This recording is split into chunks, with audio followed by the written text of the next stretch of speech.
मित्रों तथा बंधुओं, नमस्कार। आज हम पता करेंगे कि सनातन कुंडलिनी शक्ति के बारे में क्या बोलता है।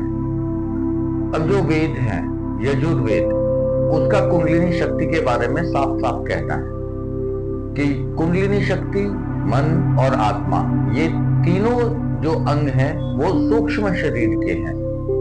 और सूक्ष्म शरीर जो उत्पन्न हुआ ज्योतिर्बिंदु ओमकार माता शक्ति और ज्योतिर्बिंदु परमात्मा शिव के भोग से ज्योतिर्बिंदु आत्माएं उत्पन्न हुई, असंख्य आत्माएं उत्पन्न हुई। तो प्रत्येक आत्मा के साथ ये तीन अंग जो हैं वो सूक्ष्म शरीर के जुड़े हुए हैं। हमारे स्थूल शरीर के अंदर एक सूक्ष्म शरीर भी स्थापित है, जिसकी की वजह से ये स्थूल शरीर चल फिर घूम रहा है।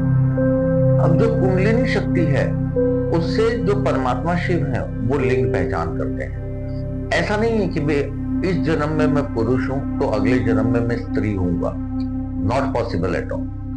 अगर इस जन्म में पुरुष हूं तो अगले जन्म में भी पुरुष होऊंगा, उससे अगले जन्म में भी पुरुष होऊंगा, क्योंकि जो कुंडलिनी शक्ति है वही जो है वो पुरुष की है। तो पुरुष का ही शरीर बनेगा मेरा। पूरे 84 लाख योनियों में पुरुष का शरीर बनता है। ऐसे ही जो शक्ति नारी है और उसी प्रकार से किन्नर है। और ये जो सृष्टि है हमारी त्रिगुणी है, इसलिए त्रिगुणी है, नर नारी और किन्नर, ब्रह्मा विष्णु महेश, पेड़ पक्षी जानवर, ये त्रिगुणी सृष्टि है हमारी। अब कुंडलिनी शक्ति के बारे में कुछ ऐसी बात है कि ये सोई हुई अवस्था में रहती है। आत्मा, मन और कुंडलिनी शक्ति गर्भ में अंदर धारण होते हैं और शरीर का निर्माण होता है। एक मन को ही शरीर के रूप में अवतरित किया जाता है, बनाया जाता है संकल्प की पूर्ति के लिए। प्रत्येक मानव मन संकल्पित होता है सृष्टि के कल्याण के लिए।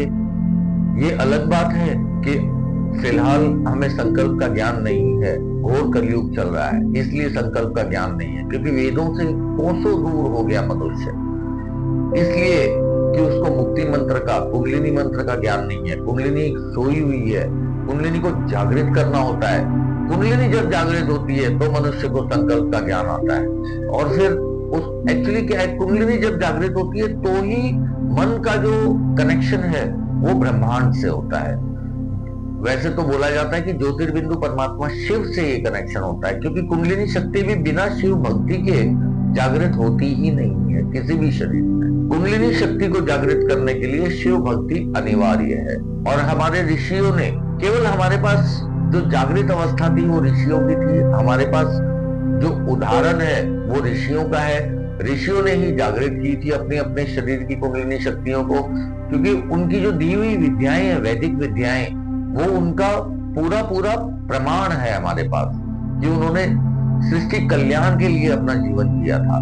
लेकिन आज हम सृष्टि का विनाश करते जा रहे हैं क्योंकि हमारी कुंडलिनी शक्तियां सोई हुई है। कुंडलिनी शक्ति को जागृत करना, बिना जागृत किए हम मोक्ष नहीं प्राप्त हो सकता। हमें शरीर जो है मोक्ष की प्राप्ति नहीं कर सकता। दोबारा हमारी आत्मा जो है वो शिव धाम को लौट नहीं सकती। कुंडलिनी शक्ति सर्प के समान होती है, आत्मा ज्योतिर के समान होती है, मन बिंदु के समान होता है। कुंडलिनी शक्ति मूलाधार चक्र में विराजमान होती है, सर्प के समान होती है, 3.5 कुंडल मारे हुए, इसके दोनों तरफ मुख होता है। मुख की तरफ में तो ये आत्मा को जकड़े रखती है और पूंछ की तरफ में ये मन को जकड़े रखती है।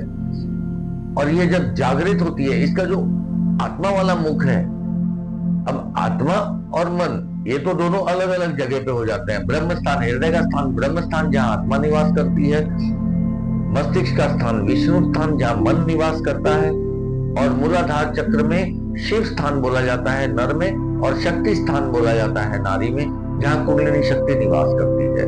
कुंडलिनी शक्ति की जागरण की क्रिया जो है वो योग से संबंधित है। जप योग, तप योग, ध्यान योग, ज्ञान योग, 4 प्रकार के योगों का अनुसरण करना पड़ता है प्रत्येक मनुष्य को। और ये जो कुंडलिनी शक्ति का मार्ग है, हालांकि ये है तो कठिन, लेकिन कठिन इन द सेंस कठिन बिल्कुल भी नहीं है, बहुत भारी प्लेजर देने वाला मार्ग है। अगर आप परम पिता परमात्मा शिव और ओमकार माता शक्ति में विश्वास रखते हैं, पूर्ण विश्वास रखते हैं, अधूरा नहीं चलेगा, वहां पूरा चलेगा, और भक्ति करते हैं अनेक स्तुति हैं, स्तोत्र हैं, वैदिक मंत्र हैं जिनसे हमें उनकी भक्ति करनी पड़ती है। इस योग से, इन योगों के सहारे से हमें जुड़ना पड़ता है। और जिस दिन ये जागृत होती है उस दिन मनुष्य को एक ऐसा ज्ञान प्राप्त होता है जो ब्रह्मांड में है ही नहीं, बिल्कुल भी उसकी उपस्थिति ही नहीं है। और वो देखो, उस संकल्प को पूरा किए तो आप यहां से जा भी नहीं सकते। जन्मों के चक्रव्यूह में घूमना ही है।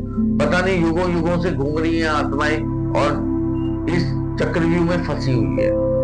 तो कुंडलिनी शक्तियां सोई हुई है। इसीलिए केवल और केवल सतयुग में जब हम ऋषि थे, आज हम शर्मा वर्मा दुबे चौबे हैं, जब हम ऋषि थे तब केवल सनातन को फॉलो करते थे। और जब सनातन को फॉलो करते थे तब हमारे शरीर की सभी शरीरों की कुंडलिनी शक्तियां जागृत हो जाया करती थी, क्योंकि प्रत्येक विद्यालय और गुरुकुल में इन योगिक क्रियाओं का अनुसरण होता था, इन योगिक क्रियाओं की टीचिंग्स होती थी। आज किसी भी गुरुकुल और विद्यालय तो खैर रहे ही नहीं। स्कूल्स में, किसी भी स्कूल्स में, चाहे प्राइवेट स्कूल्स लगा लो चाहे सरकारी स्कूल लगा लो, कहीं भी ये टीचिंग हमें नजर ही नहीं आ रही। इसीलिए लोग बहुत दूर हैं। और धर्म गुरुओं की अगर बात करें तो उनकी खुद की कुंडलिनियां सोई हुई है, तो दूसरों की कैसे जागृत करेंगे। अब जागृत करने की जो क्रिया है वो एक बहुत ही भारी और बहुत ही अच्छी क्रिया है अगर इसमें मन लगाते हैं तो।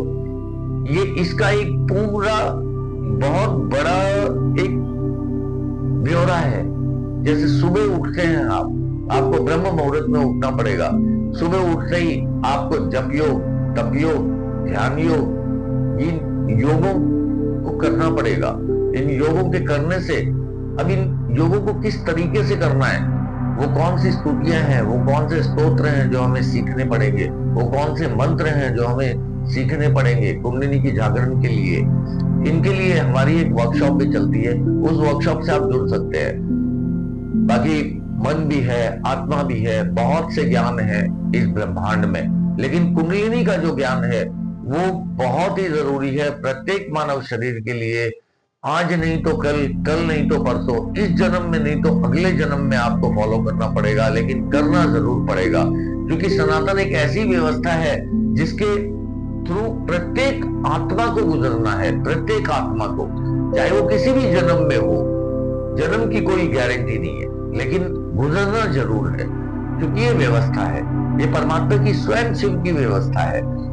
बिना सृष्टि का कल्याण किए आप संभव ही नहीं है कि आप इस व्यवस्था से मोक्ष ले सको, अन्यथा आपको जन्मों के चक्रव्यूह में घूमना ही घूमना है। तो इस वीडियो में हमने कुंडलिनी शक्ति के बारे में जाना, उसके पावर्स के बारे में जाना। कुंडलिनी शक्ति ज्ञान की देवी है और शिव की दासी है, जो शिव प्रवेश से जागृत होती है। एक मंत्र आता है यजुर्वेद में, ततो